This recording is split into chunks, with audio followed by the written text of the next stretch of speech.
আজকে আমরা চলে এসেছি খুব সুন্দর সময় কাটানোর বেস্ট একটি জায়গায়। তোমরা হয়তো বুঝেই গিয়েছো আমি কোথায় এসেছি। হ্যাঁ, ঠিকই ধরেছো, আমি রানাঘাটে এসেছি। তার জন্য বাড়ির থেকে বেরিয়ে পড়লাম বিন্নগর স্টেশনে আসার উদ্দেশ্যে। আর দেখো কি কপাল, আমরা চলে এসেছি স্টেশন আর ট্রেনটি নাকের ডগা দিয়ে বেরিয়ে যাচ্ছে। কিছু করার নেই, কারণ আমাদের টিকিট কাটা হয়েছিল না।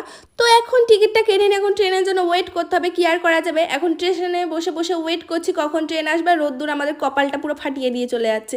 তো যাই হোক, ট্রেনটা কিন্তু ঢুকে গিয়েছে আর এখন আমরা ট্রেনে উঠে পড়েছি আর রানাঘাট স্টেশনে চলে এসেছি, কারণ ট্রেনের মধ্যে ক্লিপগুলো নিতে পারিনি, কারণ প্রচণ্ড ভিড় ছিল। তারপরে ওভারব্রিজ পার করে রানাঘাট বাজারের মধ্যে দিয়ে দুজন মিলে হেঁটে হেঁটে চলে যাচ্ছে। হাঁটতে হাঁটতে পা ব্যথা হয়ে যাচ্ছে। আর তোমাদের দাদা ভাই বলছে হাঁটো, হাঁটলে শরীর মন নাকি ভালো থাকবে। তাই হাঁটতে হাঁটতে চলে আসলাম শ্রী রাধাকৃষ্ণ মন্দির ও ব্রজবল্লভ মন্দিরের সামনে। আর এই মন্দিরটা অপূর্ব সুন্দর। তারপরে কিছুক্ষণ হাঁটার পরে দেখি আরেকটি মন্দির। এই মন্দিরটাও কিন্তু খুব সুন্দর দেখতে লাগে।